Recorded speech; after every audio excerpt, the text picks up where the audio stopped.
Bienvenido a este episodio de tu programa Alcanza el Cielo, transmitido desde el Centro Cristiano Alcanza.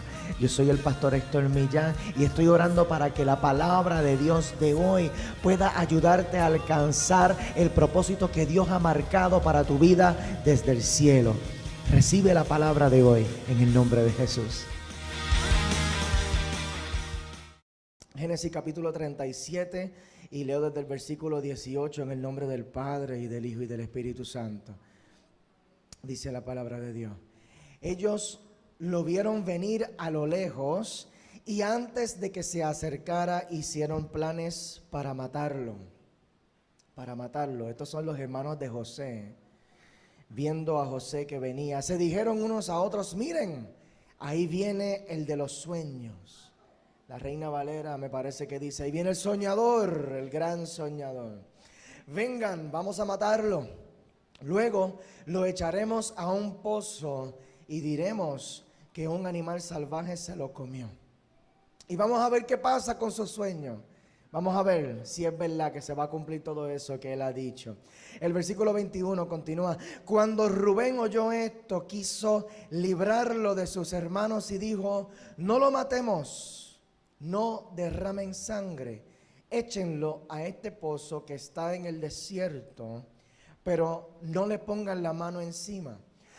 Rubén dijo esto porque quería poner a salvo a José y devolvérselo a su padre. Y un paréntesis aquí, probablemente porque se quería congraciar con su padre, porque dile a la persona que está al lado tuyo: Rubén era tremendo.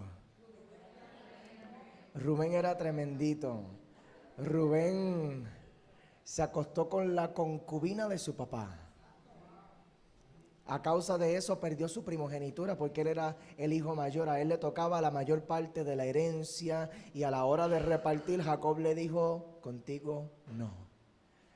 Pero él, pues yo me imagino, tratando de congraciarse con su papá, hizo esto y continúa en el versículo 23. Pero cuando José llegó a donde estaban sus hermanos, ellos le quitaron la túnica que llevaba puesta, lo agarraron y lo echaron al pozo que estaba vacío y seco. Lo voy a dejar hasta allí, no se sienten, vamos a orar por la palabra. José estaba simplemente obedeciendo a su padre allí porque su papá le había mandado a ver cómo estaban sus hermanos. Ellos entonces lo echaron a un pozo que estaba vacío y seco.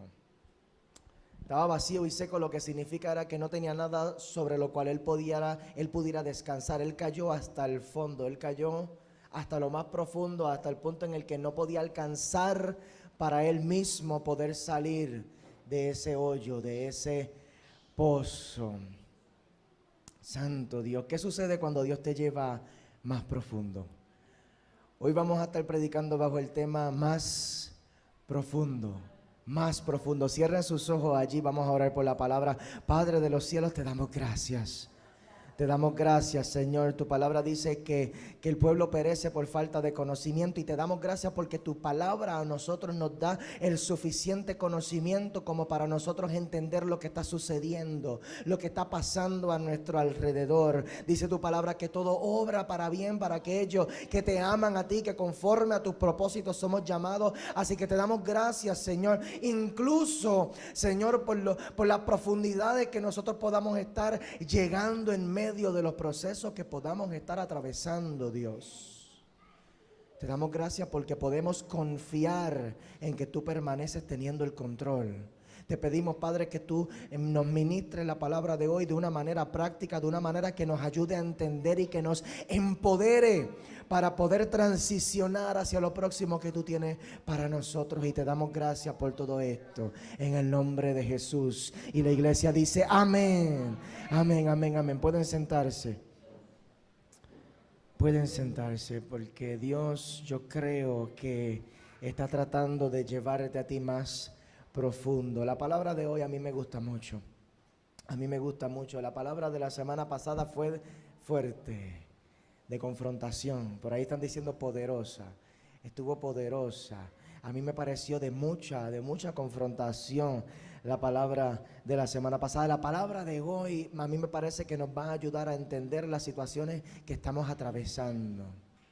que estamos atravesando. Y sí creo que el pueblo perece por falta de conocimiento. Cuando nosotros no tenemos el conocimiento de las cosas que nos están pasando, cuando no entendemos por qué estamos atravesando lo que estamos atravesando, es bien fácil que mi fe decaiga.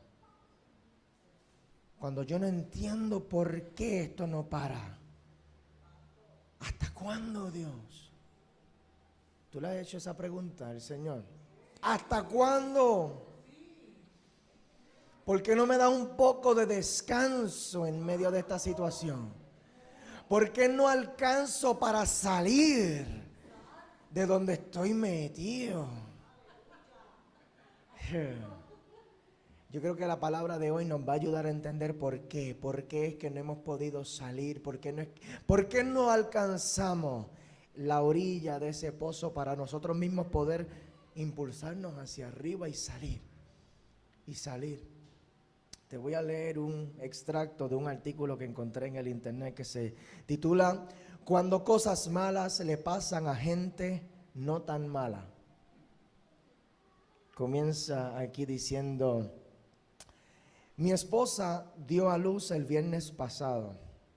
Y esto se escribió el 28 de septiembre 2012. 2012 dice: mi esposa dio a luz el viernes pasado.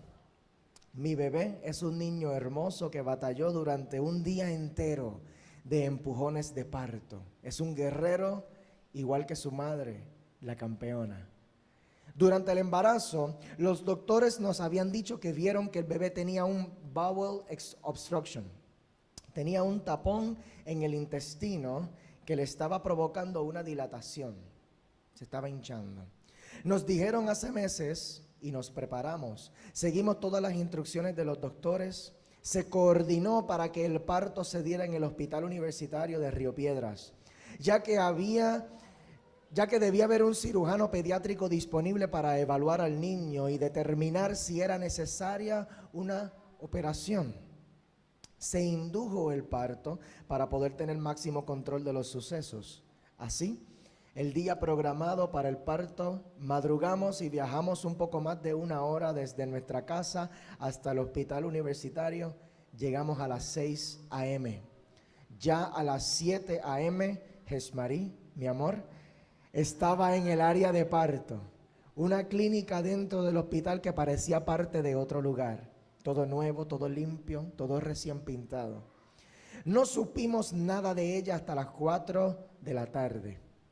Y fue porque un amigo de nosotros que trabaja en el hospital habló con uno de sus amigos que es doctor y logró entrar hacia donde ella. Le prestaron un celular para que ella pudiera llamarnos. A las 12:30 a.m., próximo día, me llamaron para que entrara a acompañarla porque ya había dilatado 7 centímetros. Ese ratito, desde las 12:30 a.m. hasta las 9:30 a.m., cuando finalmente nació Héctor Alejandro, se dio la experiencia más intensa y emocionante de mi vida. Ver el dolor de mi esposa en cada contracción fue demasiado. Lloré 4 veces.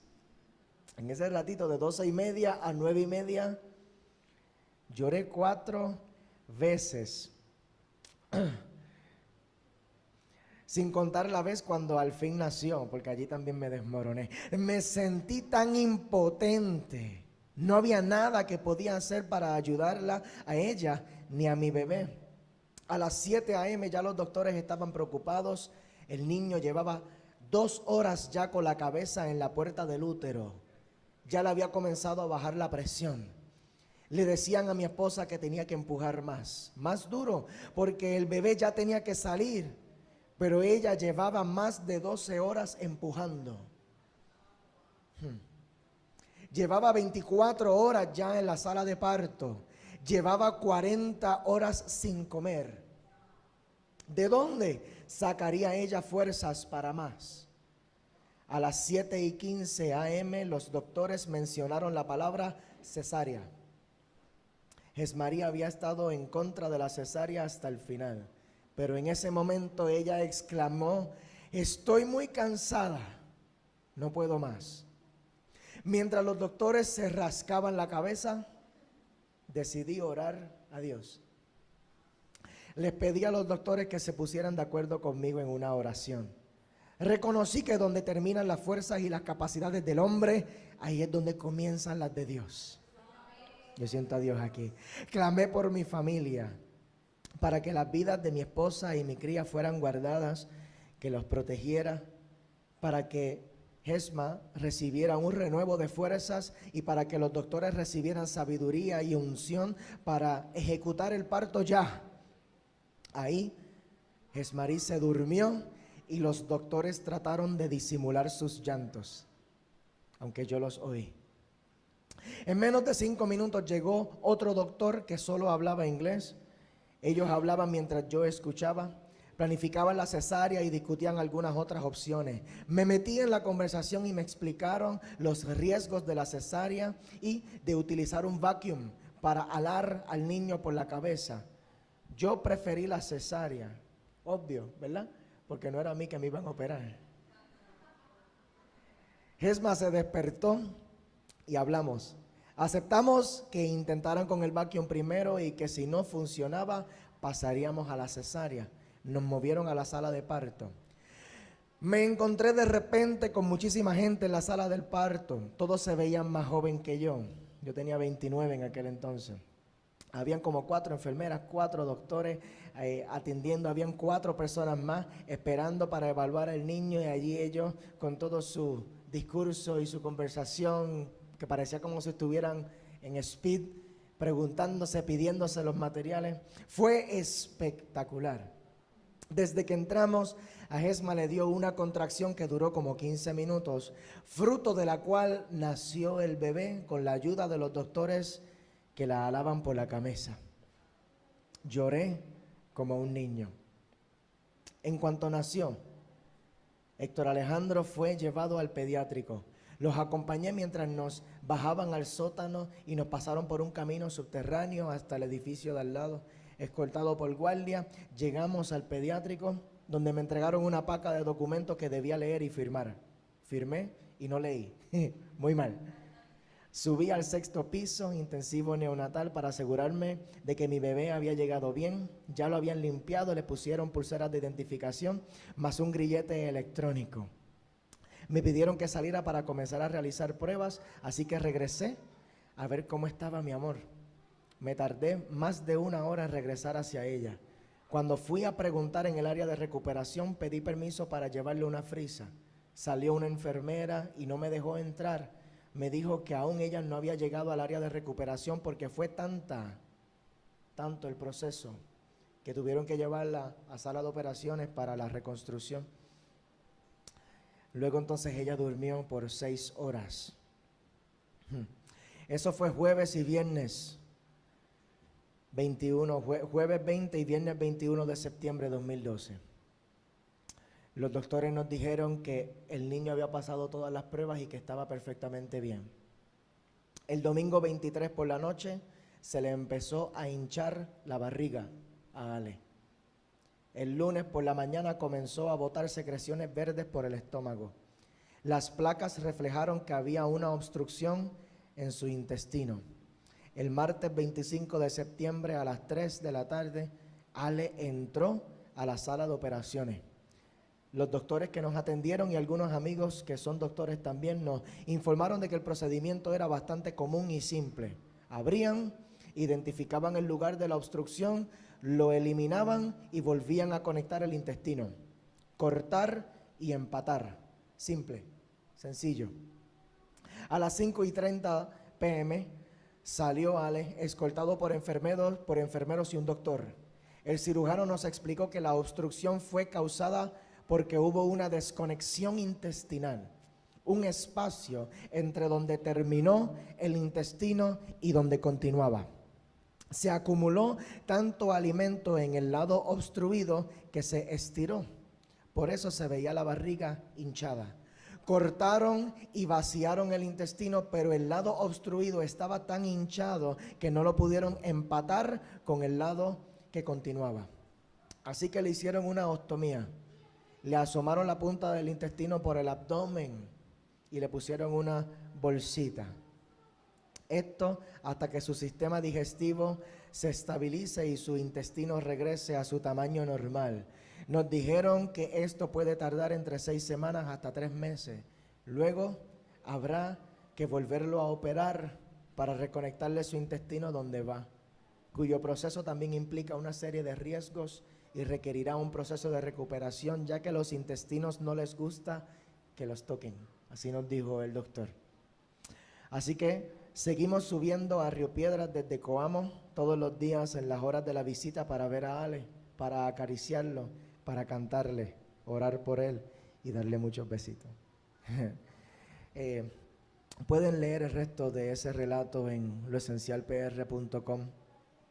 Y allí donde se quedó la historia, allí comenzó un proceso de más o menos 3 semanas que nuestro hijo estuvo en recuperación allí en Río Piedras, y a los 4 meses tuvimos que regresar y allí estuvimos 45 días con él para 3 operaciones, ellos buscando lo que pasaba, qué es lo que pasa.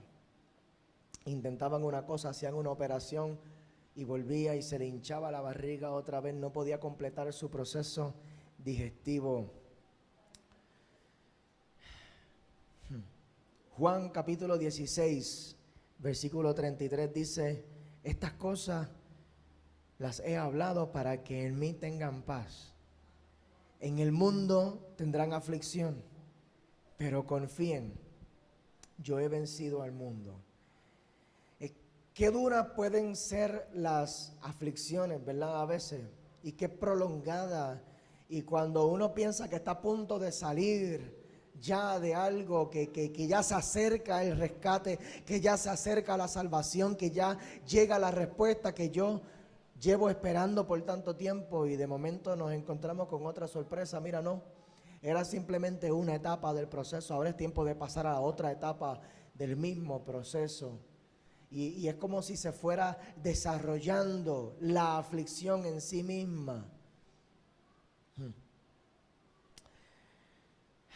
Aún teniendo a Cristo, aún los hijos de Dios, dice: confíen porque yo he vencido al mundo. Y aún nosotros que tenemos a aquel que ha vencido al mundo. Y yo no te puedo decir que hubo ocasiones durante esos 4 o 5 meses que yo simplemente me desmoroné. Me acuerdo de un día que fue a visitarnos nuestro pastor. Y tal vez yo llevaba meses tratando de ser el fuerte. Pero cuando bajé hasta el lobby del hospital y me encontré con mi pastor allí y él me abrazó, yo no pude contenerme. Tuve que llorar desesperado. Fue como una oportunidad que encontré para desahogarme, porque realmente ya el proceso había llegado a un nivel donde nosotros no sabíamos realmente qué esperar. Confiamos en ti, Señor, pero mi confianza en ti no concuerda con lo que yo estoy viendo, porque sigo en la misma prueba. Las circunstancias no han cambiado. Así que, ¿cómo yo manejo esto? Porque yo estoy declarando una fe que salva, que libera y que me saca de la aflicción. Pero mis ojos físicos están viendo que permanezco allí. Y José, nuestro personaje del capítulo 37 de Génesis, era un buen hijo. Era un buen hijo. Él estaba honrando a su papá. Su papá le había dicho: ve allá, mira a ver cómo están tus hermanos y las ovejas que ellos están pastoreando allá, y vienes y me traes noticia. Y él obedientemente fue allá y se encontró con la peor sorpresa de su vida. Él no se lo imaginaba lo que se iba a encontrar, lo que le iba a suceder, que sus hermanos lo agarraran y que lo metieran, que lo tiraran en un pozo y que él no pudiera salir de allí. Mis hermanos, pero si yo soy un buen hijo Y yo me lo imagino mirando al cielo, pero si yo soy un buen hijo, estas cosas no se supone que le pasen a gente como yo, ¿verdad? Estas cosas no se supone que le pasen a gente como yo. Se supone que yo tenga una protección, ¿verdad? José era un niño que era un hijo de Dios tan y tan apasionado que desde temprana edad él declaraba su propósito profético. Él declaraba los sueños que Dios había puesto en su corazón. En el versículo 5 de ese mismo capítulo 37 de Génesis dice: una vez José tuvo un sueño y se lo contó a sus hermanos, pero ellos lo odiaron más todavía porque les dijo: escuchen, voy a contarles el sueño que tuve. Soñé que todos nosotros estábamos en el campo haciendo manojos de trigo. De pronto, mi manojo se levantó y quedó derecho, pero los manojos de ustedes se pusieron alrededor del mío y le hicieron reverencias. Entonces sus hermanos contestaron: ¿quieres decir que tú vas a ser nuestro rey y que nos vas a dominar? Y lo odiaron todavía más por sus sueños y por la forma en que los contaba. Dile a la persona que está al lado tuyo: fue por la forma. Hay cosas que nosotros le vamos a tener que decir a la gente y que a la gente no le va a gustar. Lo que va a determinar si la gente va a actuar sobre ese disgusto o no es la forma. La forma va a ser la diferencia. Si se lo decimos de una forma, ellos pueden decidir tomar decisiones en base a su disgusto. Por lo contrario, hay maneras de nosotros llevarle el mensaje a la gente y que ellos, mira, no me gusta lo que me estás diciendo, pero de la manera en que me lo dijiste, puedo entender que es verdad. Wow. En el versículo 19 dice: se dijeron unos a otros: miren, ahí viene el de los sueños, vengan, vamos a matarlo. Luego lo echaremos a un pozo. Vamos a matarlo. Luego lo echaremos a un pozo. El disgusto que habían ellos ya había llegado al límite. Ellos llegaron al punto de confabular en contra. Vamos a ponernos de acuerdo para hacerle daño a este que viene con unas ideas que a mí no me gustan. Viene con unas ideas y me las estruja en la cara cada vez que me ve. ¿Sabe que José tenía una túnica de colores que le había hecho su papá? Porque su papá lo amaba más que a los demás. Y entonces yo me imagino cada vez que José se ponía su tuniquita, yo me la voy a poner porque papi me ama más. Y entonces cada vez que yo me la pongo, yo te estoy diciendo a ti que papi me ama más a mí. Y entonces cuando ellos vieron que José venía desde allá con su túnica puesta, ay, no me vengas con esa a mí. En vez de ponerse otra cosa, para venir a hablar con nosotros, si él sabía que con quien se iba a encontrar era con nosotros aquí, mira, se la puso para restregármela en la cara. ¿Viste mi túnica? ¿Viste mi túnica, Rubén? ¿Viste qué linda es?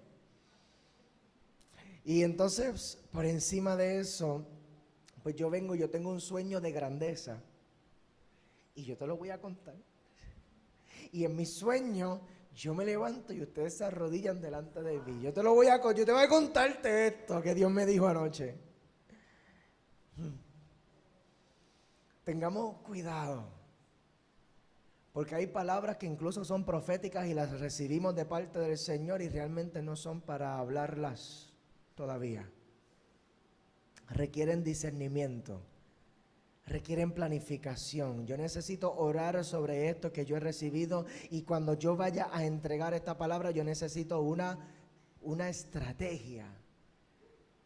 Porque palabras muy bien intencionadas y palabras de Dios tienen el poder de romper corazones también, si no las sabemos decir. José llegó a ese lugar y ellos dijeron: lo echaremos a un pozo y diremos que un animal salvaje se lo comió para ver qué va a pasar con los sueños de él. Y José llegó con su túnica y me imagino con su gozo y con su actitud. Y él no se había dado cuenta de lo que le esperaba. ¿Tú te has hecho esa pregunta? ¿Cómo no me di cuenta? ¿Cómo llegué a esta profundidad, a este nivel en mi proceso? ¿Y cómo no me di cuenta que fulano me iba a traicionar?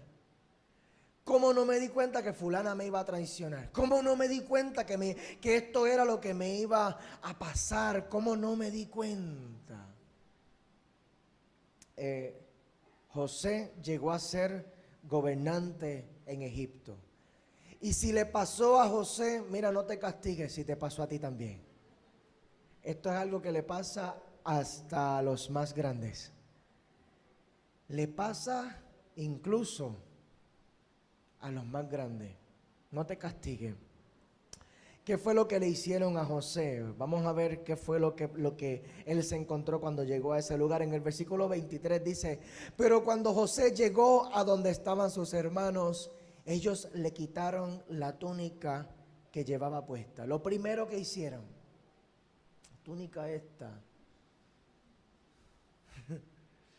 Y yo me imagino que no le dijeron: quítate la túnica, papi, por favor. Se la habrán quitado a la fuerza. Le quitaron la túnica. Ellos eran 12 hermanos, 10 mayores que José y uno que era menor, bastante menor. Probablemente Benjamín, que era el menor, se habrá quedado en la casa con su papá. Así que entre los 10 hermanos mayores que tenía José, probablemente algunos lo aguantaron, mientras los otros le quitaron la túnica. Yo me imagino que José se habrá resistido. Tenía por lo menos 16 o 17 años, tenía edad para meter 2 o 3 pescosas. Se habrá resistido. Lo habrán tenido que aguantar entre par de ellos. Y le quitaron la túnica. Era la túnica que Israel le había regalado su papá.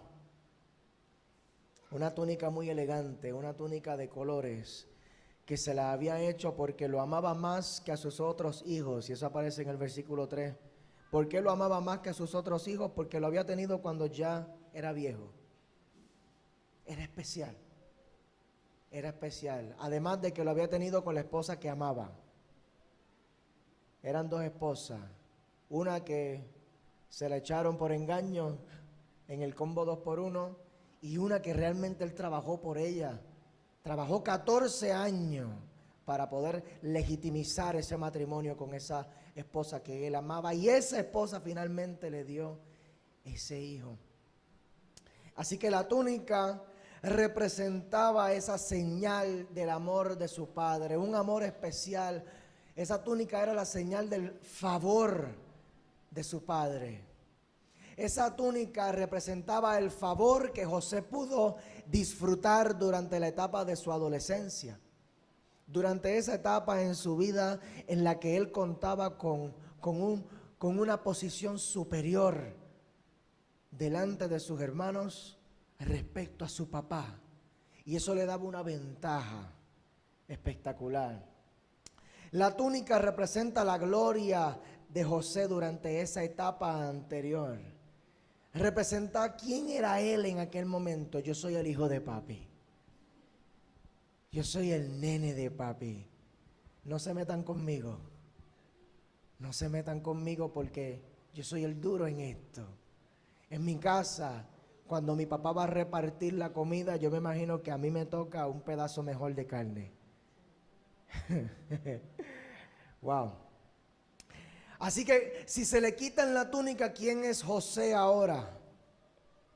¿Quién eres tú ya que no eres el hijo de papi? ¿Quién eres tú ahora que no puedes ejercer en ese trabajo que te dio tanto éxito? Cuando se te quita eso que representaba la gloria que tú experimentabas ayer. Esa familia de la cual tanto te gloriaba.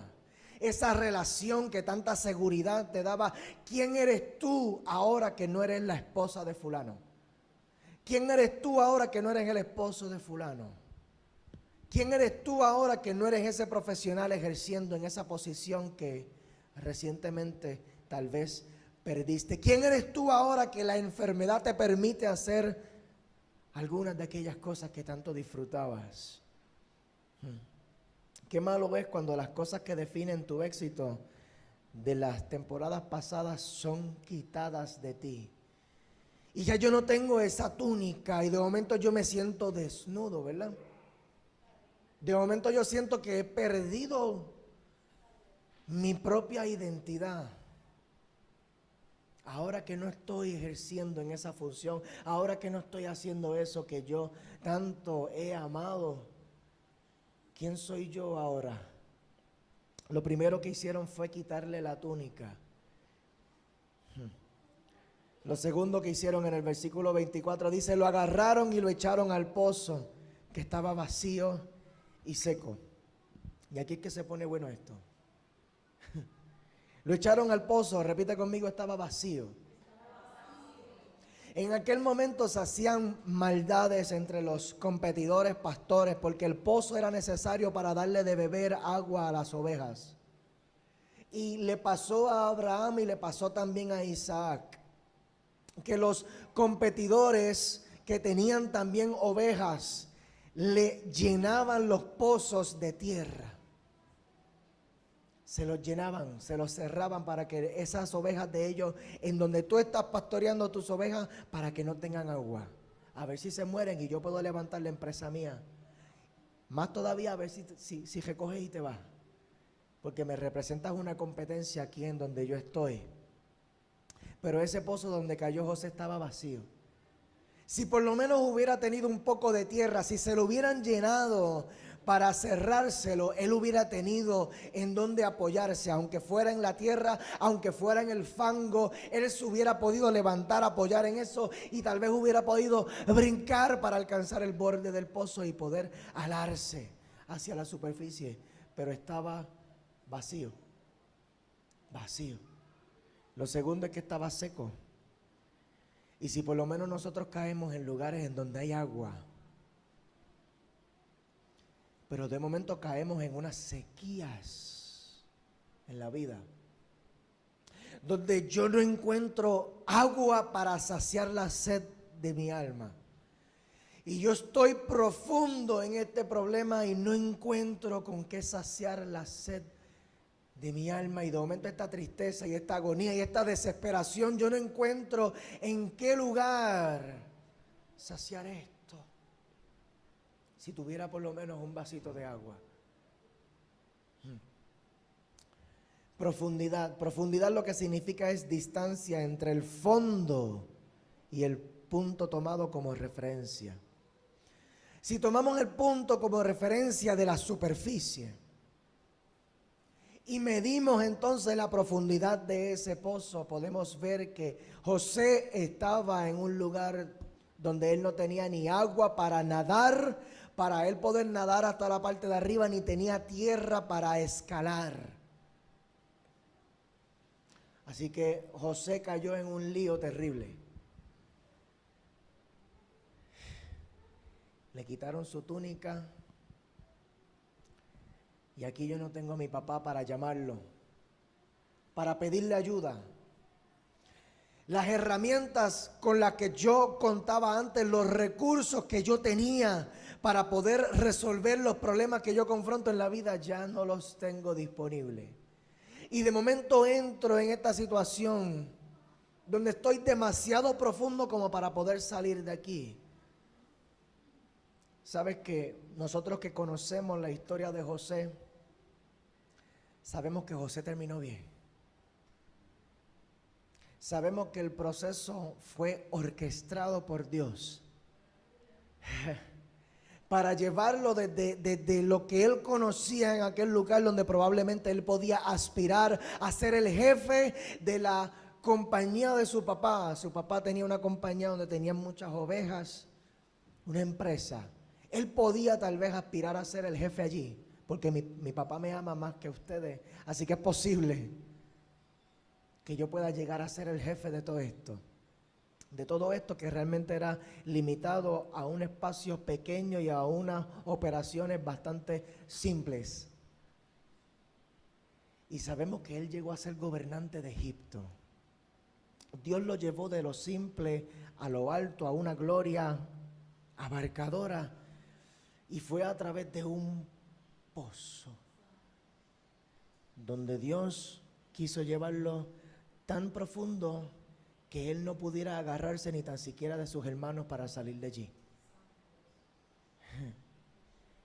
Creo que Dios está tratando de hacernos llegar a nosotros más profundo, más profundo, más profundo, tan profundo que ya no alcances lo conocido.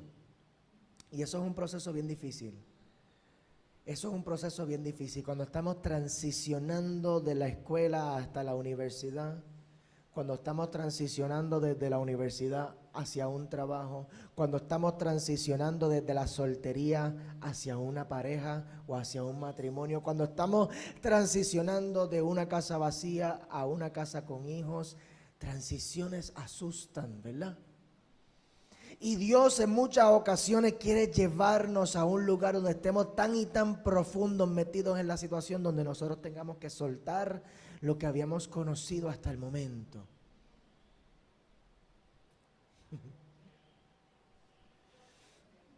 Tan profundo que te veas obligado a soltar tus expectativas anteriores. ¿Sabes que José le contó el sueño que él tuvo? Se lo contó a sus hermanos y probablemente él se imaginó que yo voy a ser grande. Posiblemente yo vaya a reinar, posiblemente ustedes vayan a tener que hacer reverencia delante de mí. Yo se los voy a contar a ustedes porque este proyecto yo reconozco que necesito ayuda. Para llegar a ese nivel de grandeza, yo me imagino que voy a necesitar ayuda y yo con quien cuento es con ustedes. Posiblemente él se lo contó a sus hermanos porque él contaba con ellos como recursos de ayuda. Y qué difícil cuando aquellos que tú piensas que te van a ayudar son los mismos que ya no puedes alcanzar. Cuando se cambian allí las expectativas. Jeremías capítulo 17, versículo 7 dice: bendito el varón que confía en Jehová y cuya confianza es Jehová, porque será como el árbol plantado junto a las aguas, que junto a la corriente echará sus raíces. Mira eso, será como un árbol plantado junto a las aguas y que junto a corrientes echará sus raíces, y no verá cuando viene el calor, sino que su hoja estará verde, y en el año de sequía no se fatigará ni dejará de dar fruto. ¿Dónde está plantada tu fe hoy? ¿Dónde está plantada tu confianza hoy? Él posiblemente le contó sus sueños a esos hermanos que él tenía porque tal vez él pensaba que ellos podían ayudarlo. Allí estaba plantada su fe y su confianza. Allí estaban sus raíces bien profundas, sus raíces estaban bien profundas en su familia. Pero bendito es aquel que confía en Jehová. Y mira la imagen que nos trae la palabra de Dios aquí, porque que si nosotros depositamos nuestra confianza en Jehová, estaremos plantados en las aguas, junto a las aguas. Imagínate un río, una quebrada o un lago, y esos árboles que crecen cerca del agua, por lo general son árboles verdes. Aún en medio de la sequía, son árboles verdes porque tienen acceso de agua. Y es posible que Dios haya cavado ese pozo para replantar la fe de José, para replantarlo. Y replantar un árbol es algo que se hace bastante a menudo, es una práctica que se hace en la jardinería. Y Juan 15:1 dice, mi Padre es el labrador, Dios es el agricultor. Dios decide cuando es tiempo de sacarte de un lugar en donde tú te has establecido, donde tú te has sembrado, en donde tú has echado raíces. Un lugar en donde tú has establecido tu confianza. Y Dios decide si es apropiado sacarte, arrancarte posiblemente de ese lugar para replantarte en otro. Y yo creo que si la planta pudiera hablar durante el proceso diría ouch. Yo no sé si en algún momento tú has arrancado una planta de raíz. Tú has sacado a lo mejor una planta de tu patio o has sacado una mala hierba de por ahí. Se tiene que estirar esa planta, esas raíces tienen que ser arrancadas del lugar en donde se han establecido y donde se han agarrado. Y hay procesos en la vida por los cuales nosotros pasamos que no entendemos, Señor, ¿por qué tú estás arrancando esto de mí? ¿Por qué me estás sacando de esto en donde ya yo me he establecido, en donde ya yo tengo una expectativa, ya yo pienso en un futuro? Yo anhelo, ya yo tengo en mi corazón una imagen del futuro en esta empresa de donde ahora me están votando. Ya yo me imagino un futuro con esta persona que por tantos años ha caminado conmigo. ¿Y por qué me arrancas de aquí? Duele. Duele que te estiren y te saquen de eso en donde ya tú has profundizado tus raíces. Ya tú estás estable allí, ya tú estás firme allí, ya tú estás parado allí derecho, ya tú has dado fruto en ese lugar. Si nosotros pensamos en el fruto del Espíritu, hay amor fluyendo, hay gozo fluyendo aquí en donde yo estoy establecido, hay satisfacción que yo siento en esto en donde estoy sembrado. ¿Cómo es posible que tú me vas a arrancar de mi casa para plantarme en otro lugar? Hay desilusiones que Dios utiliza para redirigirnos hacia sus propósitos.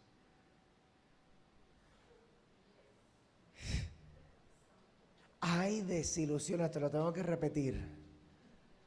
Hay desilusiones que Dios utiliza para redirigirnos hacia sus propósitos. Cosas que nos cuestionamos, Señor, ¿y por qué no funcionó? ¿Por qué no funcionó? ¿Por qué tuve que salir de allí? ¿Por qué tuve que dejar a esa persona? ¿Por qué tuve que moverme, Señor? Si yo estaba tan establecido allí. Esto no puede ser tu voluntad, Señor, porque duele. No, esto no es de Dios. No es de Dios porque estoy sufriendo. No es de Dios porque no puedo salir de este lugar en donde estoy metido y estoy viéndome en la obligación de soltar lo que antes conocía. El versículo 25 dice, después se sentaron a comer. Mira qué fenómeno. Me agarran, me quitan mi túnica, trastocan mi identidad, me lanzan hacia un pozo donde probablemente me dio un cantazo allá en el fondo. Me escuchan gritando, pidiendo auxilio, pidiéndole que me den la oportunidad de salir. Y estos charlatanes se sientan allí a comer. Yo no podría comer. Viendo a mi hermanito allá abajo clamando por su vida. Mientras tú estás en el gozo, en el pozo, el enemigo piensa que puede celebrar. Pero mira esto en Salmo 23. Aderezas mesa delante de mí en presencia de mis angustiadores. Unges mi cabeza con aceite, mi copa está rebosando. Adereza mesa. Pero tú estás seguro, Señor, si yo estoy en un pozo metido.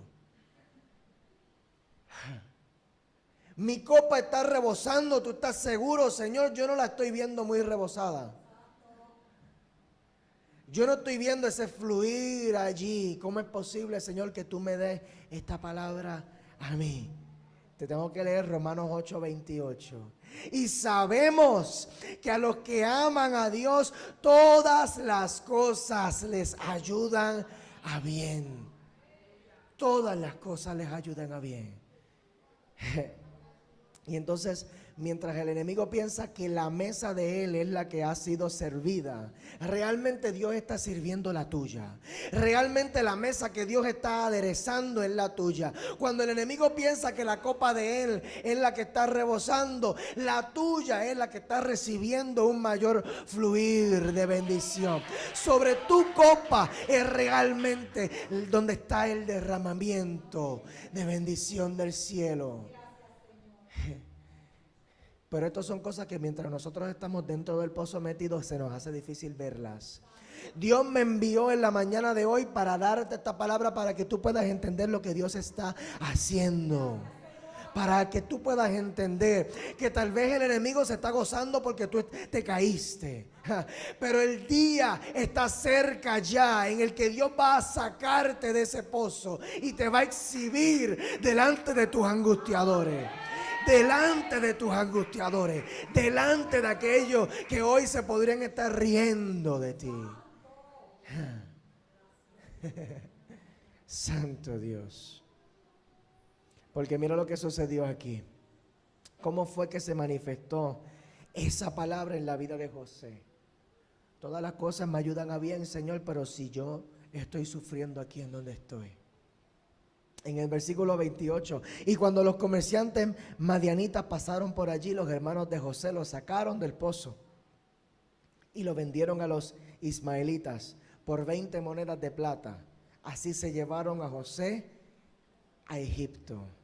Y tú te imaginas ese encuentro entre José y sus hermanos cuando lo sacaron del pozo. ¿Sabes que es imposible que tú saques a alguien de un pozo sin tocarlo?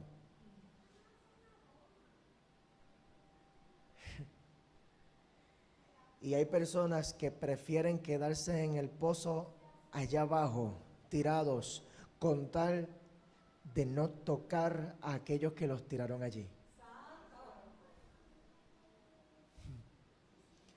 Es necesaria la confrontación. Y no te lo digo en el sentido violento. Te digo que tenemos que confrontar lo que pasó. Para nosotros poder pasar desde el pozo en donde estamos metidos hacia el próximo nivel de lo que Dios tiene para nosotros, lamento decirte que tenemos que pasar por los hermanos que nos echaron allí. Tenemos que tocarlo, tenemos que abrazar lo que pasó. Porque imagínate José saliendo de ese pozo. En algún momento él tenía que agarrar la mano de alguien. Tal vez le tiraron una soga, pero la soga solita no la va a sacar. En algún momento él tuvo que agarrar a alguno de los que lo tiraron para allá abajo. Y nosotros tenemos que tomar la decisión. Si la única soga que yo tengo para salir de este boquete en donde estoy metido me la estás tirando tú, pues mejor me quedo aquí. Y así yo conozco demasiadas personas. Si yo te tengo que perdonar a ti para yo poder seguir hacia adelante, yo me quedo estancado. Si yo tengo que pasar por un proceso en el que yo tengo que recordar lo que sucedió para poder sanar lo que a mí me pasó, yo mejor me quedo en donde estoy. No salgo nada. Aquí estoy más bonito. Como dicen, calladito te ves más bonito. Pues aquí calladito yo me veo más bonito, yo no tengo que hablar con nadie, yo no tengo que pedir perdón, yo no tengo que perdonar, yo no tengo que confrontar, yo no tengo que abrazar, yo no tengo ni que verte. Si te veo que vienes caminando por la calle, yo cruzo la calle para no cruzarme contigo. Es necesario un encuentro. Un encuentro en donde nosotros podamos, en consejería se le llama hacer un cierre. Cerrar ese capítulo. Closure. Esa misma es la palabra. Y se hacen diferentes dinámicas para este tipo de cosas. Porque no siempre tiene que ser algo personal. Yo hice una en una ocasión con una joven que necesitaba cerrar un capítulo terrible en su vida. Ella narró, le di la asignación de que narrara el suceso en una página. Y establecimos una fecha en donde íbamos a pegarle fuego a eso. Y mientras ella veía esa página quemarse en fuego, ella estaba viendo la historia de lo que sufrió. La historia de su dolor, ella la estaba viendo consumirse delante de ella. Ella tuvo que pasar por el proceso de narrarlo con nombres y apellidos de personas que le hicieron daño. Es necesario. Es necesario que agarremos aquello que nos dolió para nosotros poder salir. Porque el propósito no es que te quedes en ese lugar en donde te tiraron. El propósito no es que te quedes en ese lugar en donde te tiraron. Hace falta que pasemos por ellos nuevamente. Porque los mismos hermanos que lo tiraron al pozo fueron los mismos que lo sacaron para pasarlo al próximo nivel. Los mismos que lo traicionaron, los mismos que lo hicieron sufrir, fueron los mismos que lo pasaron a él hacia el próximo nivel de lo que Dios tenía para él. ¿Y cuál fue ese próximo nivel? Dice la palabra que llegó a Egipto. Y en Egipto llegó a la casa de un hombre llamado Potifar. Y dice la palabra que Dios hizo que José ganara tanta simpatía con su amo que lo nombró su ayudante personal. Lo glorificó. Lo levantó en ese lugar. Detrás de tu traición está tu transición hacia una nueva gloria. Detrás de tu traición está tu transición hacia la nueva gloria de lo que Dios tiene para tu vida. Voy a cerrar con Isaías capítulo 43, versículo 19. Dice, he aquí, yo hago cosa nueva. Pronto saldrá a luz. ¿No la conoceréis? Otra vez abriré camino en el desierto y ríos en la soledad. A nosotros nos encantaría que los caminos que Dios abriera en el desierto fueran caminos de paz. A José le hubiera encantado que para él poder salir de ese pozo, que sus hermanos, que el camino que Dios utilizara para sacarlo de allí hubiera sido por medio de sus hermanos pidiéndole perdón a José, diciéndole, mira, perdónanos, de verdad, somos unos envidiosos. Somos unos envidiosos y no supimos manejar la envidia, así que te tiramos aquí, pero mala mía, no va a volver a suceder. Te vamos a sacar, te vamos a llevar a la casa de tu padre, te vamos a devolver la túnica bonita esa que tú tienes, te la pones, te la vamos a lavar. Pero no es así. Los caminos que Dios abre en el desierto, en muchas ocasiones son caminos sin opción. Son caminos sin opción. Yo estoy obligado a caer tan y tan profundo en este pozo que yo tengo que llegar a un nivel de poder soltar todo lo que yo conocía. El camino que Dios abre en el desierto para yo poder salir de este pozo en donde yo estoy metido va a requerir que yo cambie toda mi mentalidad. Yo te voy a pedir que te pongas de pie, ahí estoy terminando. El camino que Dios va a abrir en el desierto para pasarte de donde tú estás hacia el próximo nivel de lo que Dios tiene para tu vida va a ser un camino sorprendente. Va a ser un camino en el que tú vas a tener que profundizar más. Profundizar más. Profundizar más en qué? Profundizar más en lo nuevo. Dice la palabra que cuando él llegó allí a la casa de Potifar, dice la palabra que le fue tan y tan bien en todo lo que él hacía, que Potifar decidió nombrarlo a él como su ayudante personal. Lo que significa es que él no llegó a la casa de Potifar aferrado a lo que sus hermanos le hicieron. Le fue tan y tan bien en todo lo que él hacía. Significa que él soltó lo que antes hacía y abrazó lo que podía hacer ahora. Y nosotros necesitamos poder hacer esa transición. Dios nos está llamando a cada uno de nosotros a profundizar más en nuestra experiencia. Profundizar más en lo que Dios está poniendo delante de nosotros. Pero no podemos profundizar en lo que Dios está poniendo delante de nosotros mientras nuestro enfoque permanezca en lo que pasó ayer. Es necesario que soltemos, es necesario que nos demos cuenta que caímos tan y tan profundo en ese pozo porque Dios quería que soltáramos lo que habíamos aprendido anteriormente. Ya no lo puedo agarrar, ya yo no alcanzo,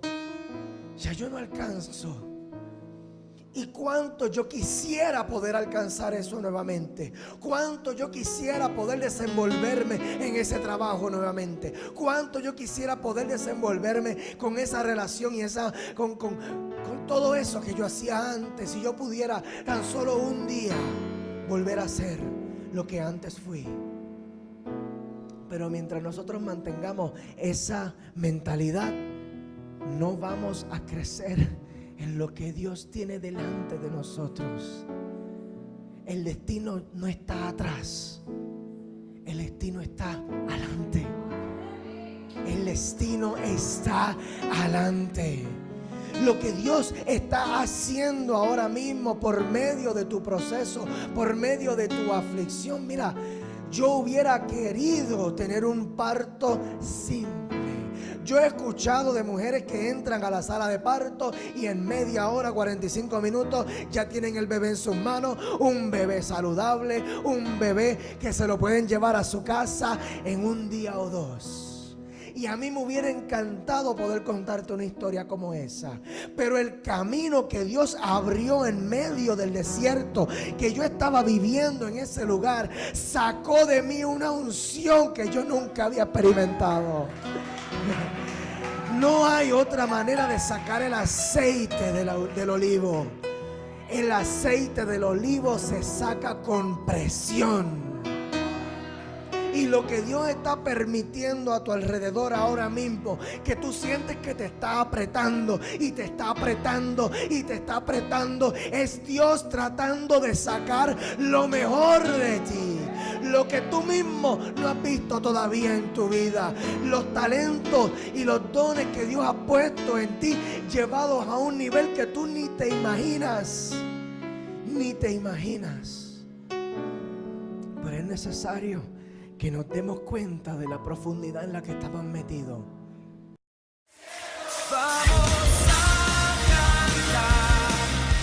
Gracias por sintonizar este episodio de tu programa Alcanza el Cielo. Esperamos que la palabra de Dios haya sido de bendición para tu vida.